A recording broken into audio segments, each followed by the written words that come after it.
Assalamualaikum warahmatullahi wabarakatuh. Hamdan wa syukranillah, salatan wa salaman ala rasulillah, amma ba'd. Yang saya hormati dan yang sama-sama kita muliakan guru kita Dr. Adian Perlindungan MA, yang mudah-mudahan dipanjangkan umurnya, disehatkan badannya, amin ya rabbal alamin. Jamaah Masjid Jami An-Ni'mah yang dimuliakan oleh Allah Subhanahu wa taala. Pertama-tama kita panjatkan puja dan puji syukur kita kepada Allah Subhanahu wa taala, dan salawat serta salam kita curahkan kepada Nabi kita Nabi Muhammad sallallahu alaihi wasallam. Jamaah Masjid Jami An-Ni'mah yang dimuliakan oleh Allah Subhanahu wa taala. Untuk mempersingkat waktu, mari kita buka kajian ini dengan membaca basmalah. Bismillahirrahmanirrahim. Mari kita dengarkan kajian yang akan disampaikan oleh guru kita. Waktu dan tempat dipersilahkan. Bismillahirrahmanirrahim. Assalamualaikum warahmatullahi wabarakatuh. Alhamdulillah wa syukurillah, la hawla wa quwwata illa billah, wassalatu wassalamu ala rasulillah wa ala ashabihi wa mawalah. Bapak-bapak, ibu-ibu, saudara-saudara sekalian yang dimuliakan oleh Allah Subhanahu wa taala, alhamdulillah, puji dan syukur kita panjatkan kehadirat Allah Subhanahu wa taala atas limpahan rahmat, taufik, hidayah dan inayahnya kepada kita semua. Salawat beriring salam mudah-mudahan senantiasa tercurahkan kepada junjungan kita, Nabi kita Muhammad sallallahu alaihi wasallam beserta istri, keluarga dan sahabat beliau. Hadirin rahimakumullah yang dimuliakan oleh Allah Subhanahu wa taala. Kalau kita berbicara tentang label, tentang merek, ya, pasti kita banyak tahu merek-merek terkenal sesuai dengan produk-produk unggulan. Ya, misalnya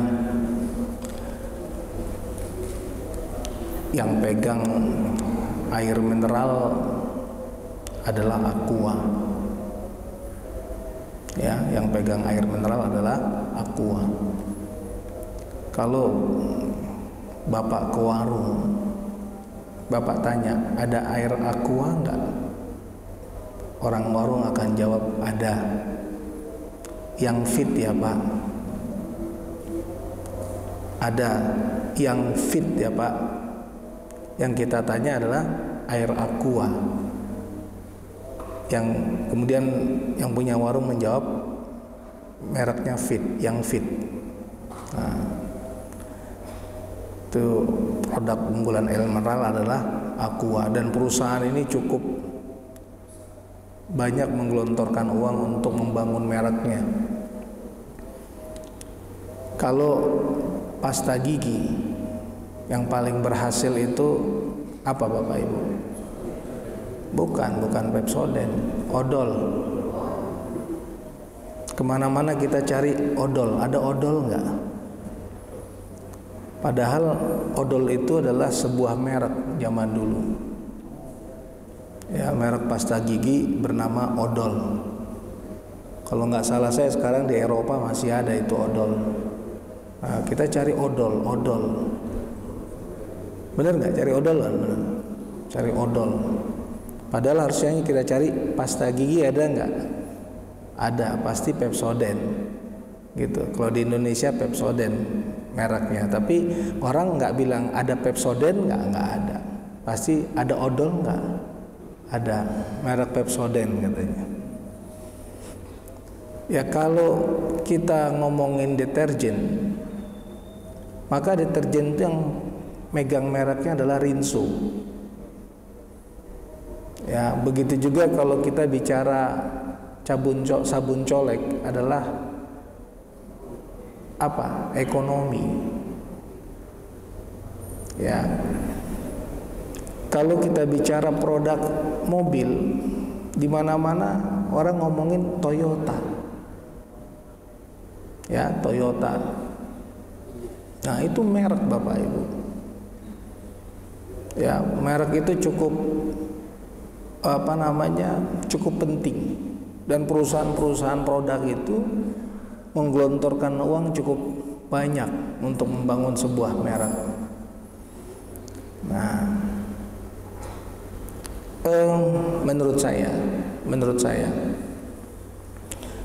ketika kita membicarakan sabun mandi, dari dulu selalu yang ada dalam mindset kita adalah Lux atau Lifebuoy. Ya, Lifebuoy itu identik sabun mandi. Nah, kalau sampo adalah Pantene. Kalau kemudian Lifebuoy membuat sampo, ada kan sampo Lifebuoy, tapi ini susah berkembang menurut saya. Kenapa? Karena mindset masyarakat Indonesia, Lifebuoy itu dari dulu adalah sabun. Gitu. Pertanyaan nih, berkenaan dengan merek. Kalau ada Bapak Ibu beli haus, mau minum air mineral, tapi mereknya Rinso, mau nggak minum air mineral mereknya Rinso? Nah, nggak mau. Kenapa? Walaupun benar-benar air mineral. Kenapa? Karena di dalam mindset kita bertahun-tahun yang dicekokin itu, kalau Rinso itu deterjen, bukan air mineral. Gitu. Dulu ada namanya nasi kucing, sempat merebak di mana-mana nasi kucing. Saya bertahun-tahun di masa itu nggak pernah beli nasi kucing, karena mindset saya nasi makanan kucing. Nah, ini pengaruh merek. Bapak Ibu ngasih nama anak, pasti memberi nama yang baik. Ketika Bapak Ibu kasih nama seorang anak Muhammad, ya, Muhammad Akbar misalnya, nah pasti Bapak Ibu berusaha bagaimana anak ini dididik sesuai dengan namanya, sesuai dengan mereknya, sesuai dengan namanya. Karena dia menyandang sebuah nama di mana nama itu disandarkan kepada nama seorang nabi besar, Nabi kita Muhammad SAW. Pasti ada harapan. Apa harapannya? Agar anak ini setidaknya berakhlak dengan akhlak Nabi Muhammad. Ketika kita memberi nama seorang anak Siti Aisyah, maka kita akan berusaha bagaimana mendidik anak kita ini berusaha akhlaknya seperti akhlak seorang Siti Aisyah. Nih, ada orang sekedar memberi nama tapi nggak bertanggung jawab dengan proses pendidikan anak.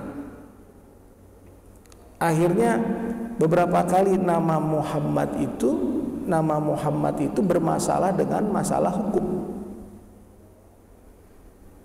Artinya orang tuanya tidak bertanggung jawab di dalam mendidik anaknya. Nah, kalau merek-merek produk tadi dia unggul karena menggelontorkan uang, tapi kalau untuk nama anak, pengorbanan orang tua itulah bagaimana mendidik anak itu sesuai dengan namanya.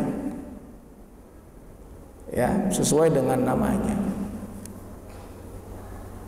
Saya Andian Parlindungan. Setelah saya tumbuh besar, kenapa nggak pakai nama Ahmad atau Muhammad?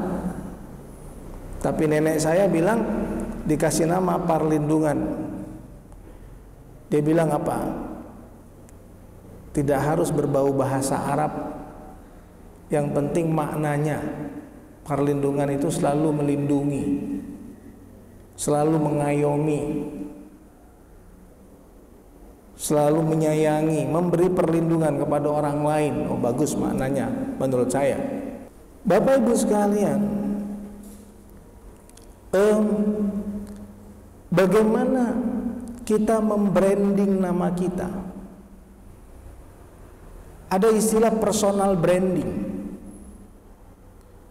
Kalau bapak-bapak disebut nama bapak-bapak, pengennya yang melekat itu merek apa? Aqua itu disebut, ketika disebut nama Aqua sesuai dengan iklannya. Iklan Aqua itu ada kan, jernih dan lain-lain, itu sesuai dengan nama apa, keunggulannya. Nah, ketika nama kita disebut oleh orang lain, kita mau yang disebut speknya itu apa? Keunggulannya apa? Oh, dia orang baik, dia orang soleh, dia penyayang, dia pengasih. Oh, yang dermawan itu ya. Oh, yang suka bermasyarakat itu ya. Itu adalah keunggulan, Bapak Ibu. Nah, itu adalah personal branding namanya. Personal branding ini bukan pencitraan. Kalau pencitraan itu lebih kepada negatif menurut saya. Bagaimana saya melakukan pencitraan buat diri saya? Ya, pencitraan buat diri saya. Tapi kalau personal branding, sebetulnya pencitraan itu positif sebenarnya. Tapi ketika dikembangkan dalam kehidupan yang bermasyarakat, selalu kalimat itu ditempatkan pada posisi negatif. Dia pencitraan tuh. Dia melakukan pencitraan. Nah, kalau personal branding ini, aduh, saya pengen ketika disebut nama saya, yang diingat oleh orang lain adalah kebaikan saya. Yang diingat oleh orang lain adalah kesolehan saya. Yang diingat oleh orang lain adalah kasih sayang saya, kepedulian saya. Sehingga apa? Orang lain akan mendoakan kita ketika kita sudah tidak ada. Nah, ini butuh perjuangan, Bapak Ibu. Kalau produk-produk itu butuh anggaran besar untuk membranding produknya, kalau kita nggak butuh anggaran besar. Kecuali kalau niat kita lain. Kalau biar populer, maka kita butuh anggaran besar buat buku, berbagai cara, panggil wartawan. Nah, itu lain tuh, personal branding dalam perspektif yang berbeda. Panggil wartawan, buat buku, ya. Bagaimana caranya saya terkenal? Nah, bukan itu konteksnya, tapi konteksnya adalah bagaimana ketika orang menyebut nama kita, yang dilihat oleh orang, yang didengar oleh orang lain adalah keunggulan-keunggulan kita. Dulu ada namanya Kusni Kasdut, benar? Masih ingat Bapak Ibu? Kusni Kasdut itu sebuah nama yang menghiasi semua lembaran berita di tahun 78, 79.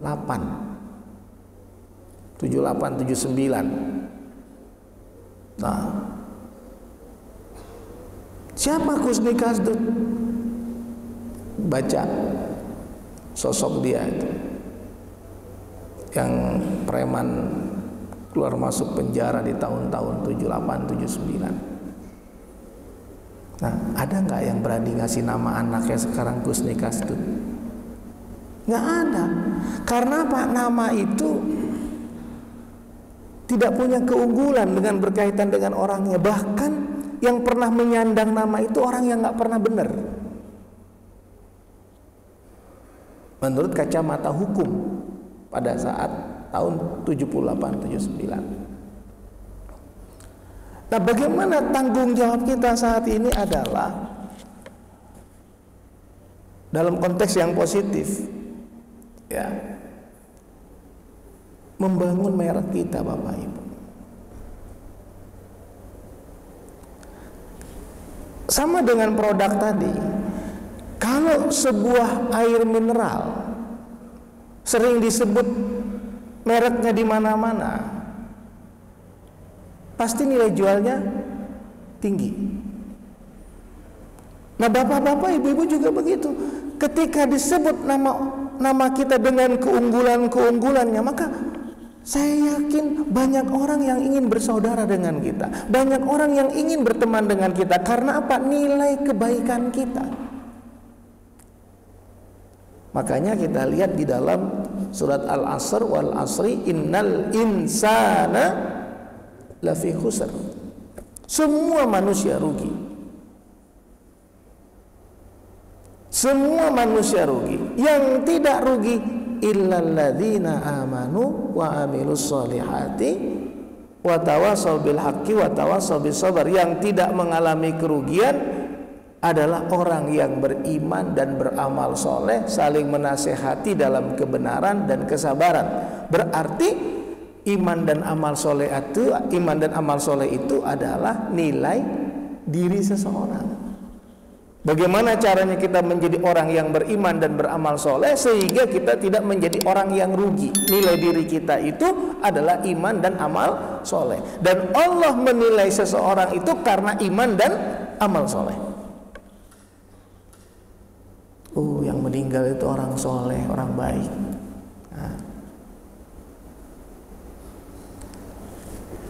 Wattini wazzaitun wa turi sinina wa hadzal baladil amin. Laqad khalaqnal insana fi ahsani taqwim. Tsumma radatnahu asfala safilin. Kami ciptakan manusia sempurna, kemudian kami rendahkan dia serendah-rendahnya. Kami rendahkan dia serendah-rendahnya. Ini orang nggak punya nilai diri. Kecuali illalladzina amanu wa amilus solihati falahum ajrun ghairu mamnun, dan seterusnya. Kecuali orang-orang yang beriman dan beramal soleh. Jadi personal branding yang penting buat kita itu bagaimana menjadi orang yang beriman dan beramal soleh. Saya melihat gini, Bapak Ibu, ada mukmin, ada muslim, ada muhsin.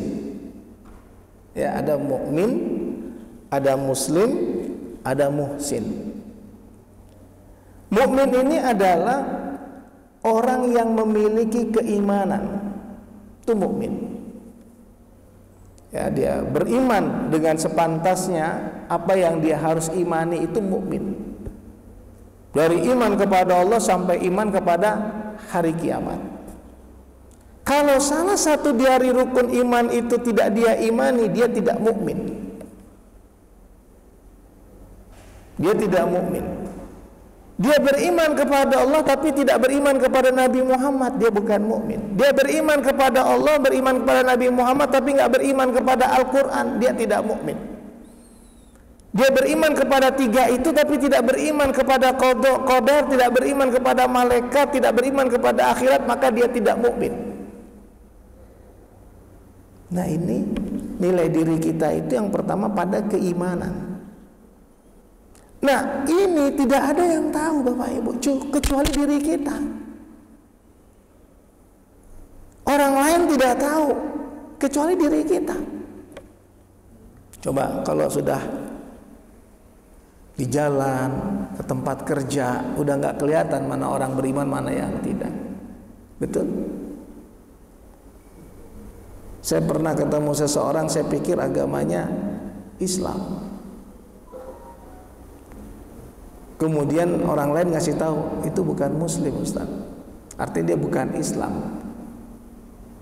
Karena iman itu fundamental sekali dalam Islam. Seseorang disebut muslim kalau dia punya nilai keimanan yang 6 itu. Kalau dia tidak punya nilai keimanan, maka dia tidak disebut muslim. Dia disebut apa? Kalau tidak disebut muslim, kafir. Kalau dia tidak disebut muslim, berarti dia kafir. Kalau dia tidak disebut mukmin, berarti dia musyrik. Nah, yang pertama itu mukmin, Bapak Ibu. Nah, yang kedua adalah muslim. Yang kedua adalah muslim. Islam. Rukun Islam itu kalau dijalani oleh seseorang, dia memenuhi kriteria sebagai seorang muslim. Syahadat, sholat, puasa, zakat, haji. Syahadat, sholat, puasa, zakat, haji. Nah, sekarang ada orang yang mengaku beriman tapi tidak melakukan sholat, puasa, zakat, haji. Berarti tidak mukmin dan tidak muslim. Karena keimanan itu paralel dengan amal ibadah kita. Nah, menjalankan rukun Islam pun tidak ada yang tahu. Emang kita kalau sholat pengumuman? Tidak. Emang kalau kita puasa kita pengumuman? Tidak juga. Mukmin hanya diri kita dengan Allah yang tahu. Keislaman kita, ibadah-ibadah kita. Maka saya katakan kalau sudah ketemu dengan orang banyak, nggak tahu membedakan mana muslim lagi, mana tidak. Kecuali dengan simbol-simbol keagamaan salah satunya. Tapi banyak juga orang yang pakai jilbab tidak sholat. Jadi nggak menjadi tolak ukur juga simbol keagamaan itu.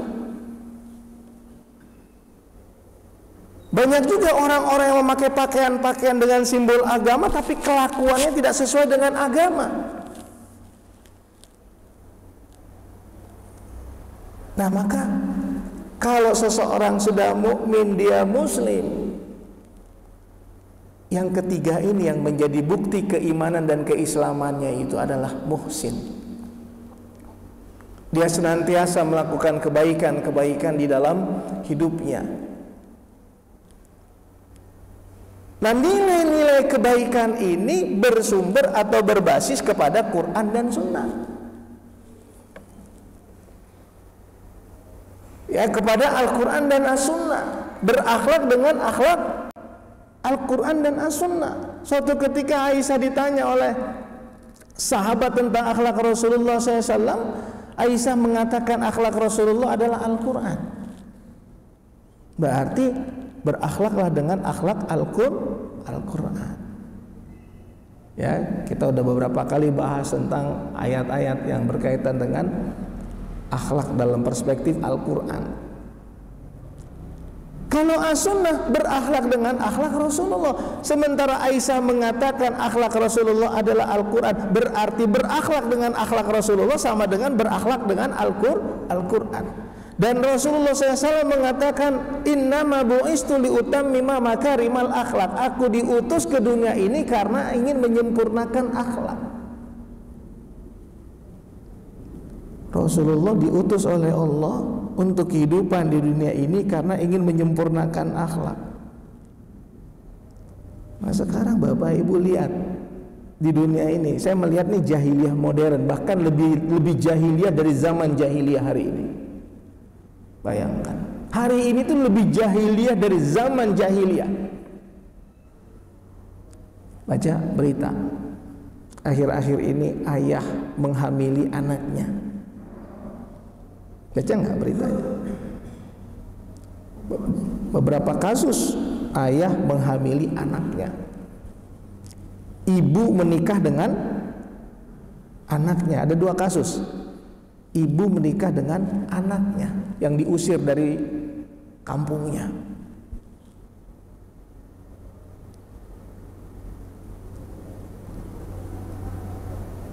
Teman saya dapat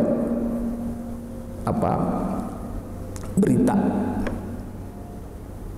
Mertua perempuan sama anak perempuan berhubungan sama menantunya.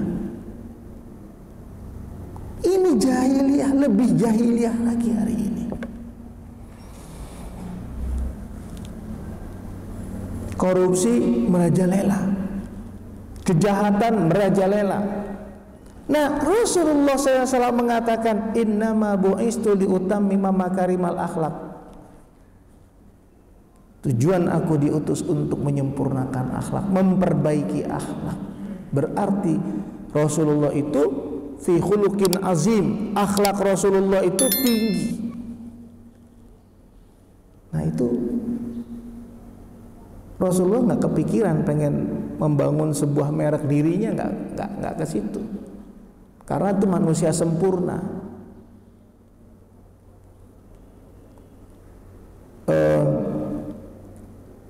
Ucapan, perbuatan, ketetapan Rasul itu adalah as-sunnah. Allah yang menjadikan Rasulullah itu memiliki akhlak yang tinggi. Nah, kita sebagai orang beriman salah satunya kepada Rasulullah, maka mengikuti akhlak Rasulullah, Bapak Ibu. Maka kita akan selamat dunia akhirat. Nah, jadi mukmin, muslim, muhsin. Ya, salah satu ayat tentang ihsan itu, wabtaghi fima ataqallahu darul akhirah wala tansa nasibaka minad dunya, kejarlah akhiratmu, raihlah kehidupanmu di akhirat, jangan kau lupa dengan kehidupan di dunia. Wa ahsin, ahsin itu ihsan, orangnya muhsin. Wa ahsin kama ahsanallahu ilaika, berbuat baiklah kamu dengan kebaikan-kebaikan yang diberikan Allah kepadamu. Ya, wa ahsin kama ahsanallahu ilaika, berbuat baiklah kamu dengan kebaikan-kebaikan yang diberikan Allah kepadamu. Wala tabghil fasada fil ardi innallaha la yuhibbul mufsidin, jangan kamu melakukan kerusakan di muka bumi, karena Allah tidak suka kepada orang yang melakukan kerusakan di muka bumi. Ihsan, Bapak Ibu. Nah, ada mukmin tadi, muslim, muhsin. Nah, ketiga inilah yang kemudian, ya, kalau saya kasih gambaran, ini lingkaran: mukmin, muslim, muhsin, ya, 3 bagan ini. Lingkarannya ini namanya muttaqin. Ini orang muttaqin itu dia mukmin, dia muslim, dia muhsin. Nah, berkaitan dengan iman dan Islamnya, ya, iman tadi dia sendiri yang memahami tentang keimanannya, keislamannya juga, ibadah-ibadahnya juga urusan dia, terutama yang berkaitan dengan hablum minallah, kecuali zakat. Zakat itu orang lain terima, orang lain tahu kita mengeluarkan zakat. Ya. Nah, ketika kita melakukan kebaikan di dalam hidup kita, maka lingkaran ini muttaqin. Nah, kita lihat ternyata makom yang paling tinggi dalam perjalanan spiritual seseorang itu adalah takwa.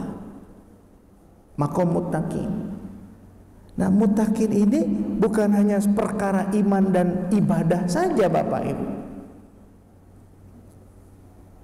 Bagaimana keimanan dan ibadah kita melahirkan akhlak yang mulia? Bagaimana akidah dan ibadah kita melahirkan kebaikan-kebaikan dalam kemaslahatan umat manusia? Ada hadis Rasulullah SAW, ya. Nah, ini ada hadis Rasulullah.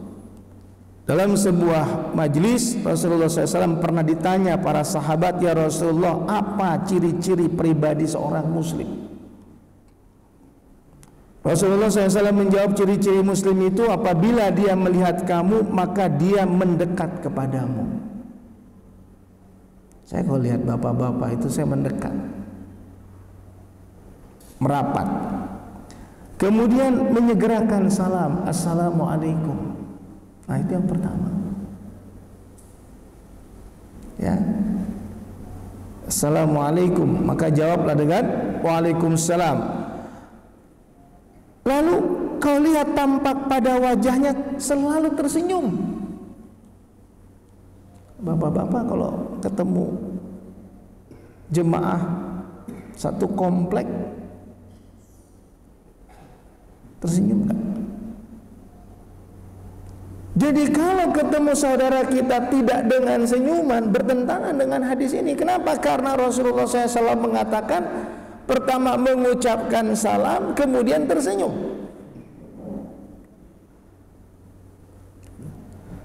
Lalu dia akan lebih awal menjulurkan tangannya, ucapkan assalamualaikum, tersenyum, jabat tangan. Kalau kau dekat dengan dia, kau mencium wanginya. Kalau kau bicara dengan dia, perhatikan baik-baik, pasti dia mengajakmu selamat dunia akhirat. Mau berbicara tentang apa saja, pada akhirnya mengajak kamu selamat di akhirat. Kalau kau berurusan dengan dia, dia permudah.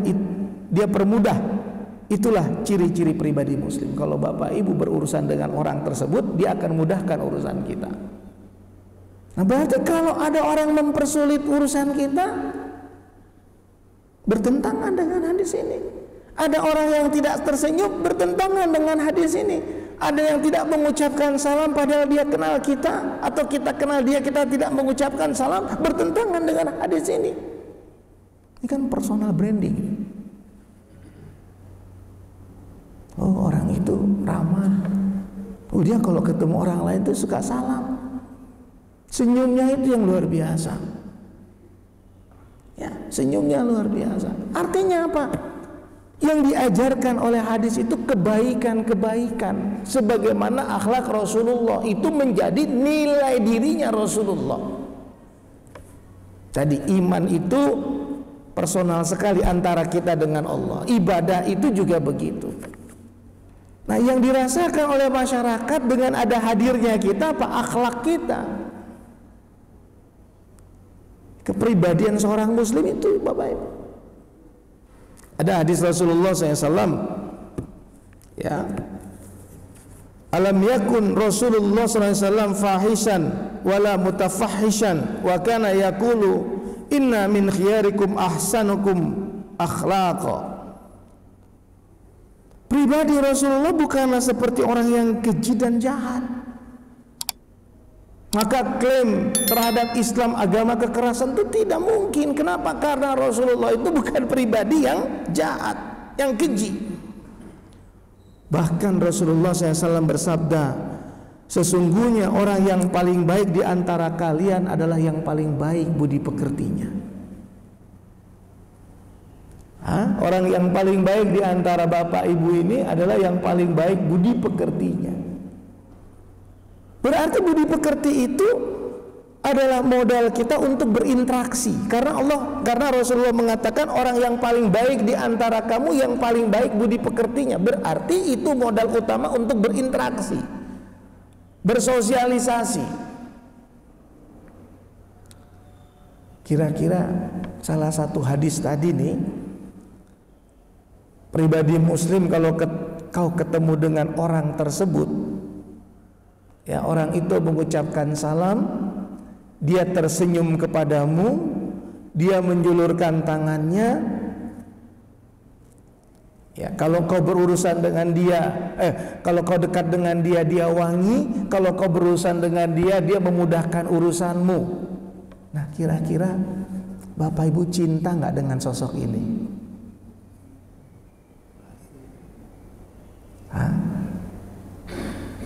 Bapak Ibu seneng nggak punya teman dengan sosok ini, punya saudara dengan sosok ini?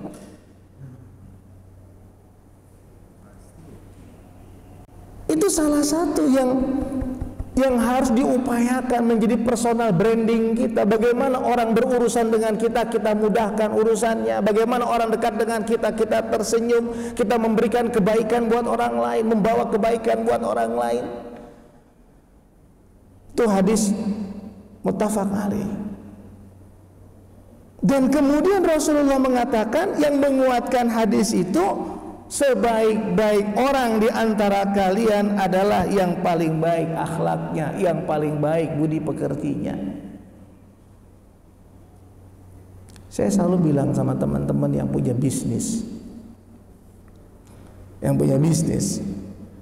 nomor satu menilai orang itu adalah akhlaknya, karakternya. Karakternya, baru nomor dua kemampuannya, skillnya, kecerdasannya. Kenapa? Kalau akhlaknya baik, karakternya baik, kecerdasannya itu bisa di-upgrade.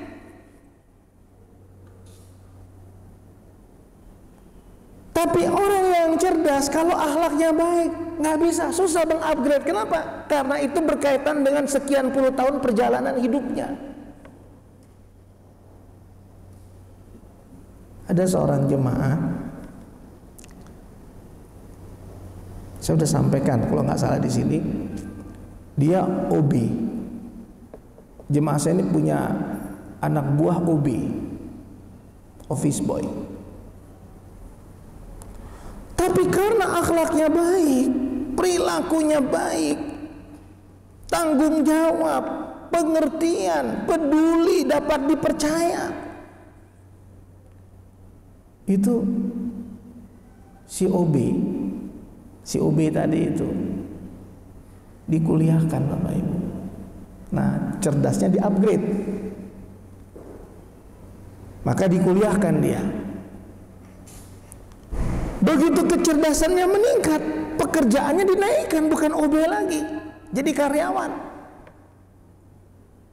Begitu jam terbangnya ditambah, pekerjaannya naik lagi, bukan karyawan tapi supervisor. Begitu bobot pekerjaannya ditambah lagi, dinaikin lagi, manajer. Naik lagi kuliahnya, bertambah lagi jam terbangnya, jadi S2, bertambah. Ini OB. Sekarang OB itu sudah jadi direktur operasional. Office boy menjadi direktur operasional. Kalau kecerdasan itu bisa di-upgrade, bisa ditingkatkan. Yang sulit itu apa? Mengupgrade perilaku, karakter. Membentuk orang yang tidak jujur menjadi jujur itu butuh waktu Bapak Ibu. Karena apa? Dia tumbuh dengan hidup ketidakjujurannya. Ada seseorang yang hidup dengan kebohongan-kebohongan, tiba-tiba dia ditarik masuk kantor karena pinter, diambil tuh orang karena pinter. Tapi karena dia tumbuh dalam ketidakbohongannya bertahun-tahun, maka kerjanya bohong. Nah, ini yang paling berat. Tapi kalau seseorang itu ininya cerdas, ya, cerdas itu salah satu nilai diri juga. Ya. Jadi kalau orang itu cerdas secara intelektual, ya itu ada dalam Quran perintah Iqra bismi rabbikal ladzi khalaq, itu memotivasi orang untuk cerdas secara intelektual, secara spiritual juga. Hal yastawil ladzina ya'lamuna wal ladzina la ya'lamun, apakah sama orang yang berilmu dengan orang yang tidak berilmu? Yarfa'illahu alladzina amanu minkum wal ladzina utul ilma darajat, Allah mengangkat orang-orang yang beriman dan berilmu di antara kamu beberapa derajat. Artinya orang yang punya kecerdasan intelektual itu pasti berbeda dengan orang yang tidak cerdas secara intelektual. Makanya levelnya menjadi tidak sama di dalam kehidupannya. Ya, misalnya bapak-bapak nyekolahkan anak ke luar negeri, harapannya apa? Anak itu ahli di bidang tertentu, ya, ahli di bidang tertentu, cerdas secara intelektual, ya, akalnya, otaknya pinter. Nah, tapi juga hatinya itu bersih, punya nilai-nilai kebaikan itu, ya, jujur, istiqomah, tanggung jawab, peduli, disiplin, sabar, tawakal, punya komitmen. Nah, itu hati Bapak Ibu. Nah, jiwanya itu terlatih, an-nafsnya terlatih, bukan orientasinya dunia, bukan orientasinya hanya keuntungan, bukan jiwa yang liar, tapi jiwa yang sudah ditundukkan oleh Allah, an-nafsul mutmainnah, jiwa yang tenang, jiwa yang damai, jiwa yang bahagia, bukan jiwa yang liar, bukan an-nafsu al-ammaro bisu. Nah, 3 komponen ini Bapak Ibu, ini juga menjadi nilai diri seseorang, menjadi nilai diri seseorang. Nah, inilah yang kemudian menggerakkan seseorang menjadi energi untuk berbuat kebaikan di dalam hidupnya. Ini yang menjadi personal branding seseorang. Orangnya pintar, hatinya baik, jiwanya tenang itu. Itu orangnya pintar tapi gerasak gerusuk, sombong lagi. Jadi pintarnya nggak kepake. Karena apa? Karena orang tidak suka sama orang yang sombong, yang gerasak gerusuk, merasa paling benar. Orang nggak suka, walaupun sepintar apapun dia, betul? Nah, Rasulullah mengajarkan kepada kita, kata Rasulullah, sebaik-baik orang beriman di antara kamu adalah yang paling baik akhlaknya. Di dalam hadis At-Tirmizi, anna Nabi SAW qala ma min syai'in athqala fi mizanil abdil mu'min yaumal qiyamah min husnil khuluq wa inna Allah yubghidul fahishal badhiyah. At-Tirmizi, tidak ada sesuatu pun yang melebihi beratnya budi pekerti yang baik dalam timbangan orang mukmin pada hari kiamat. Budi pekerti yang baik Bapak Ibu, akhlak itu timbangannya berat di hari kiamat itu. Sesungguhnya Allah membenci orang yang keji dan suka berkata kotor. Kita semua tidak suka sama orang yang keji dan suka berkata kotor, betul? Bapak Ibu nggak suka dengan orang berkata keji, suka berkata keji, suka berbuat keji dan berkata kotor. Ternyata salah satu ciri khas orang beriman, kata Allah di dalam Al-Quran, walladzina hum anil lagwi mu'ridun, orang yang memelihara diri dari perkataan dan perbuatan yang sia-sia. Allah tidak suka kepada orang yang berbuat keji dan berkata kotor. Di dalam hadis, di dalam Al-Quran, walladzina hum anil lagwi mu'ridun, siapa orang yang beriman dengan sesungguhnya, yang memelihara diri dari perkataan dan perbuatan yang sia-sia.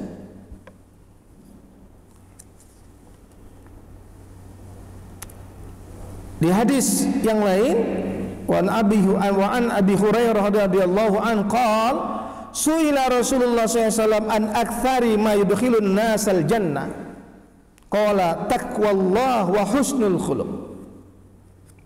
Ya, Rasulullah ditanya perbuatan apa yang paling banyak memasukkan manusia ke dalam surga. Taqwallah wa husnul khuluq, bertakwa kepada Allah dan akhlak mulia.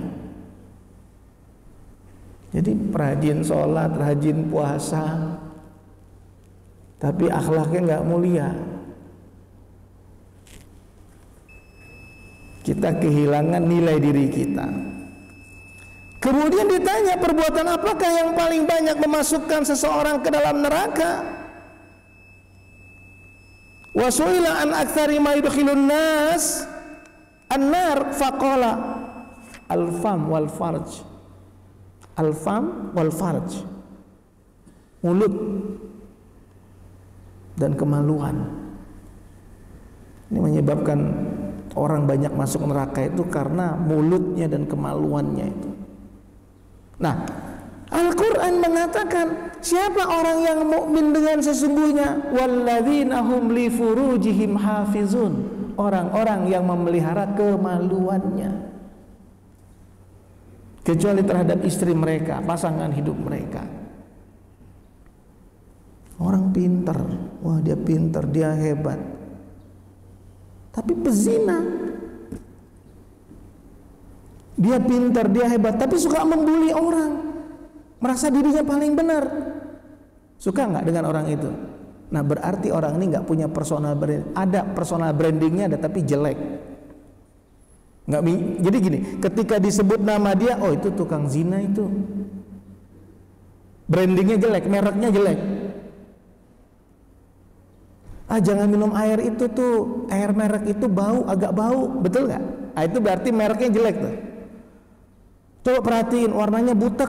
Nah, itu nggak punya keunggulan. Nah, kita juga sama kayak produk tadi. Kalau merek kita jelek, oh jangan bergaul sama dia. Si A, yang mana? Yang itu. Oh ya, sombong dia.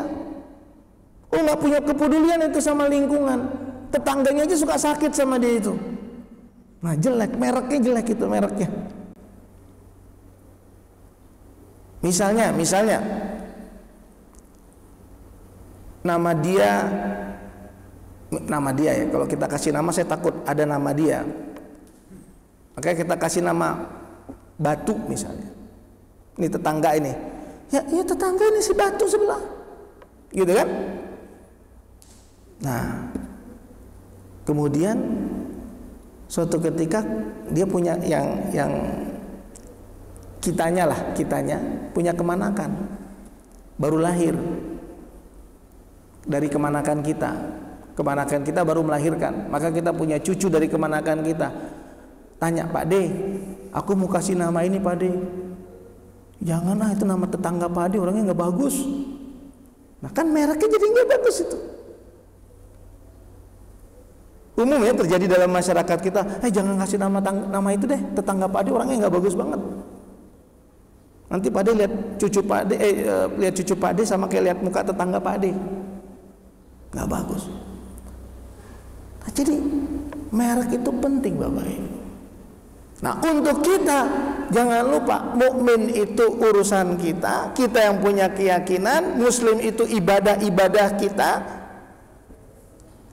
Nah, orang lain itu mendapatkan apa? Akhlak kita, perilaku kita, tutur kata kita, sikap kita. Nah, sempurnalah mukmin muslim muhsin ini, itulah muttaqin. Makanya kenapa di dalam Al-Qur'an perhatikan ayat-ayat takwa itu tidak hanya berkaitan dengan urusan kepada Allah.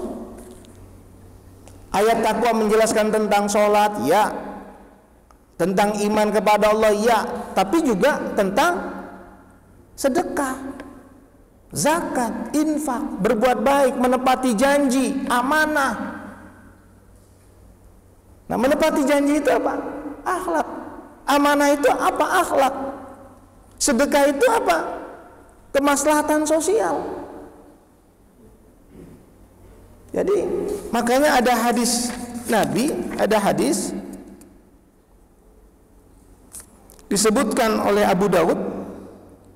Sami'tu Rasulullah sallallahu alaihi wasallam, ya, diriwayatkan oleh Abu Daud, wa an Aisyah radhiyallahu anha qalat, dari Aisyah mengatakan, sami'tu Rasulullah sallallahu alaihi wasallam yaqul, aku mendengar Rasulullah sallallahu alaihi wasallam berkata, innal mu'mina la yudriku bi husni khuluqi darajatas shaimil qa'im.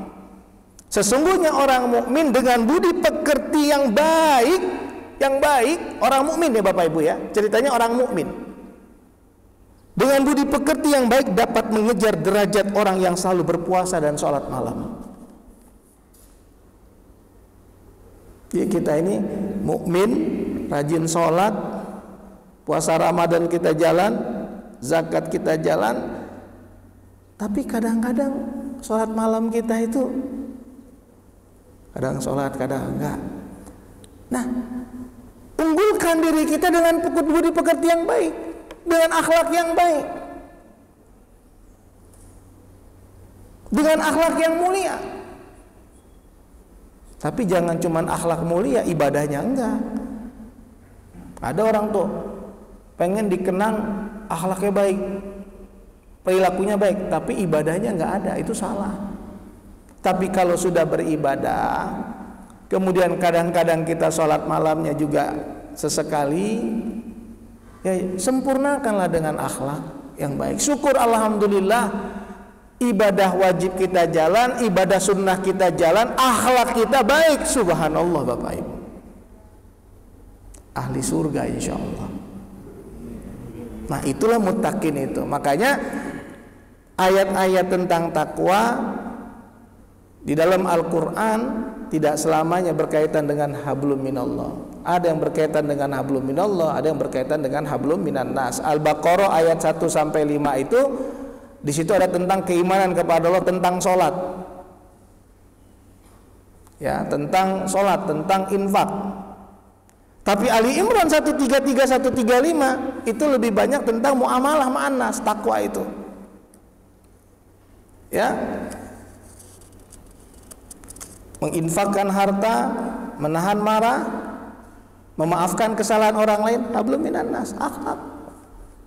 Nah ini penting Bapak Ibu, membangun personal branding, membangun merek diri kita, ya, dan itu tanggung jawab kita. Nggak perlu mengeluarkan biaya besar.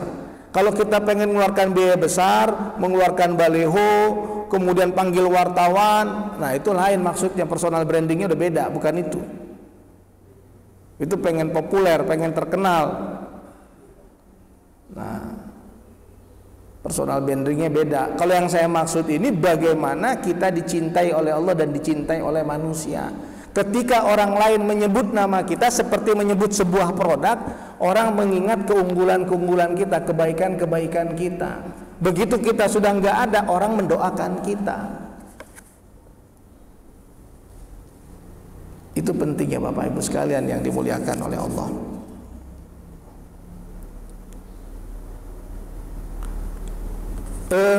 Ada satu hadis lagi yang saya akan bacakan kepada Bapak Ibu sekalian, ya.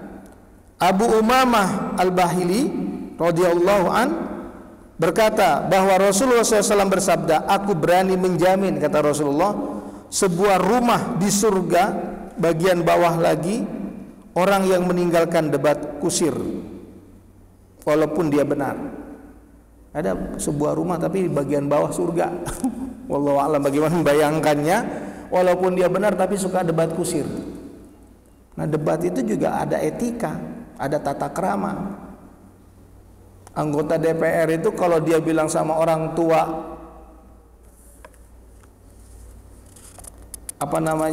merendahkan orang tua, apalagi seorang profesor, walaupun benar tidak berakhlak.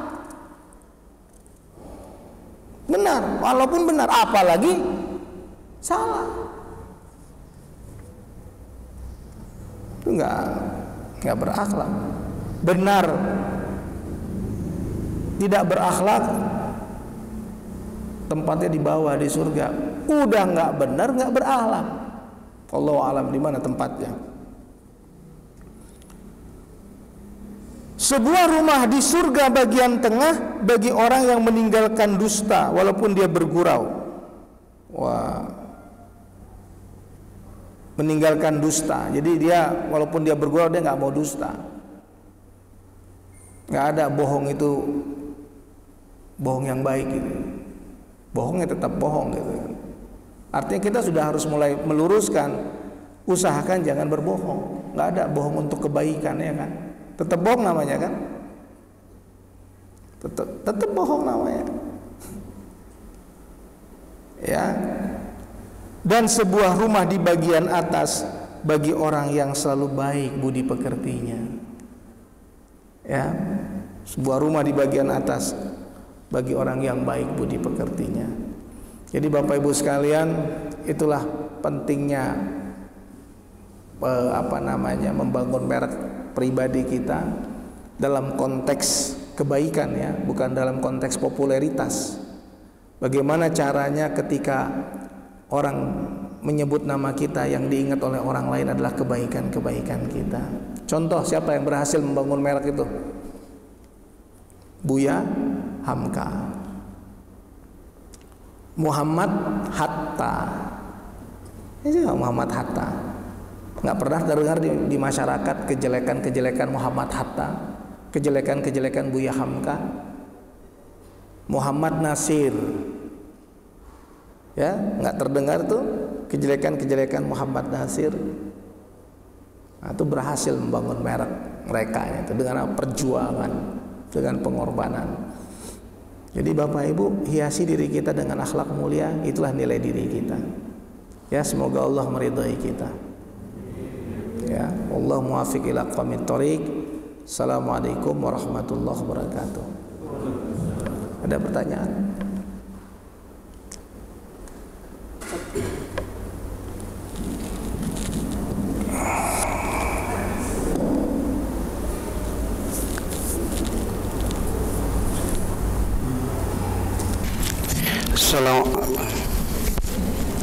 Assalamualaikum warahmatullahi wabarakatuh. Terima kasih atas waktunya Pak Dr. Adiatna Perlindungan. Pertanyaan saya di poin yang terakhir, karena di hadis yang disampaikan oleh Abu Umamah yang terakhir itu, Rasulullah SAW akan membangunkan rumah di surga bagi orang yang meninggalkan dusta. Nah, tadi ada kata-kata nggak ada dusta itu yang demi kebaikan. Tidak ada dosa? Tidak ada dusta. Berbohong itu bukan untuk kebaikan atau apa? Tadi saya nangkapnya, ya dusta, tidak ada dusta itu buat kebaikan. Bohong itu buat kebaikan. Kan ada orang yang menyampaikan ini mah buat demi kebaikan, jadi kita bohong. Nah, ini kan yang sudah berjalan, kadang-kadang orang itu mau menyelamatkan orang lain. Jauhin sedikit itunya biar. Oke. Mau menyelamatkan orang lain, akhirnya dia berbohong.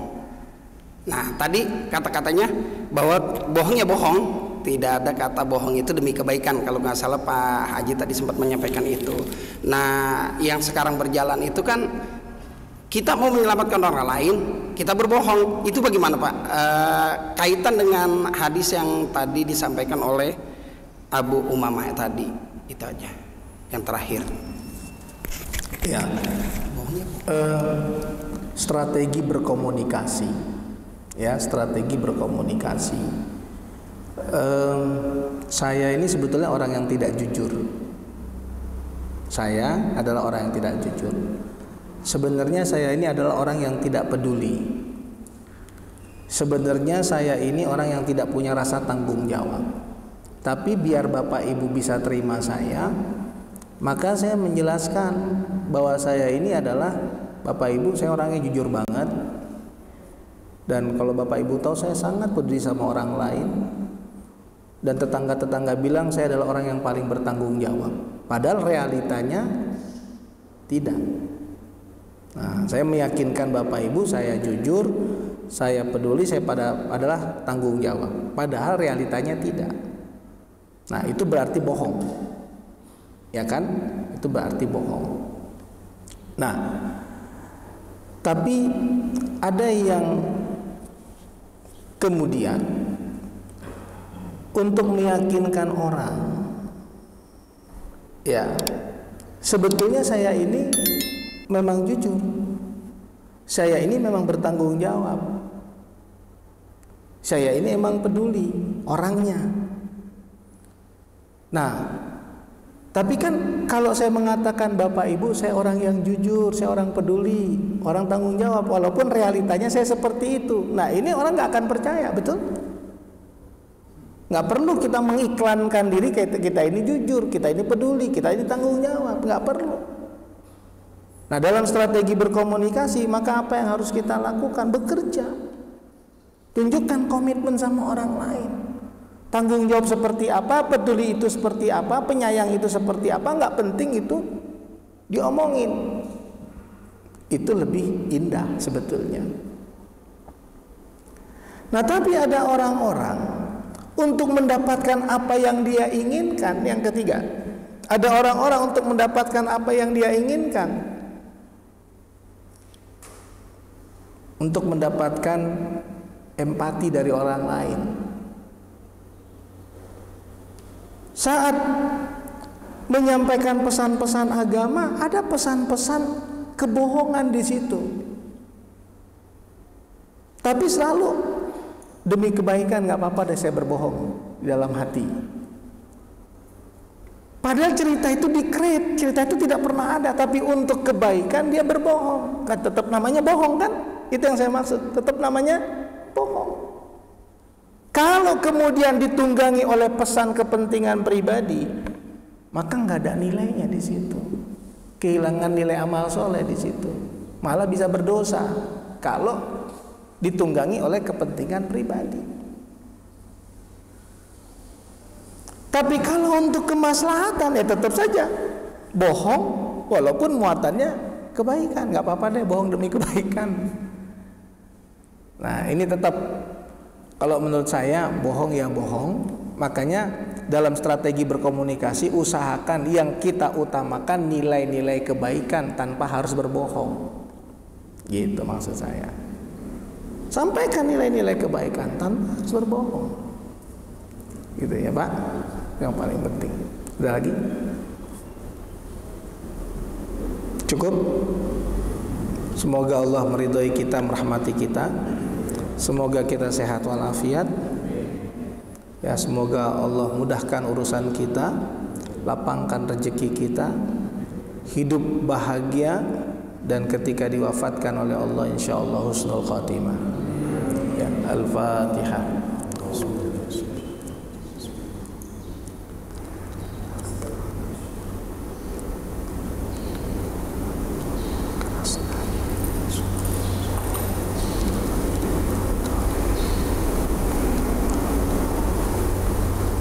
Allahumma salli ala sayyidina Muhammad wa sallim radhiyallahu anhu kulli sahabati rasulillah ajma'in. Alhamdulillah rabbil alamin. Allahumma ighfir lana wa liwalidina warhamhuma kama rabbayana shighara. Allahumma a'inna ala zikrika wa syukrika wa husni ibadatik. Allahumma aslih lana dinana alladhi huwa ismatu amrina wa aslih lana dunyana allati fiha ma'ashuna wa aslih lana akhiratana allati ilaiha ma'aduna. Waj'alil hayata ziyadatan lana fi kulli khair waj'alil mauta rahatan lana min kulli syarr. Allahumma inna nas'alukal huda wat taqwa wat tuqa wal afafa wal ghina. Allahumma innaka afuwun karim tuhibbul afwa fa'fu anna ya karim. Allahumma ya Allah, ampuni dosa-dosa kami, maafkan segala kesalahan kami, kuatkan iman kami, teguhkan Islam kami, mudahkan urusan kami, lapangkan rezeki kami, panjangkan usia kami dalam ketaatan kepatuhan kepadamu. Allahumma ya Allah, solehkan anak cucu keturunan kami, sehatkan lahir batin mereka, bahagiakan mereka, berikan kekuatan kepada mereka di saat mereka lemah, bimbing mereka untuk selalu berada di jalan yang Engkau ridhoi, sukseskan mereka di dalam setiap ujian-ujian hidup mereka. Bismillah tawakkalna 'alallah hasbunallah ni'mal wakil ni'mal maula wa ni'man nasir. La haula wala quwwata illa billahil aliyil azim. Rabbana atina fid dunya hasanah wa fil akhirati hasanah wa qina adzabannar. Wa sallallahu ala sayyidina Muhammad wa ala alihi wa sahbihi wasallim ajma'in. Walhamdulillahi rabbil alamin. Itu yang bisa saya sampaikan, Bapak Ibu sekalian rahimakumullah. Semoga Allah meridhai kita. Wallahu muwaffiq ila aqwamit thoriq. Wassalamualaikum warahmatullahi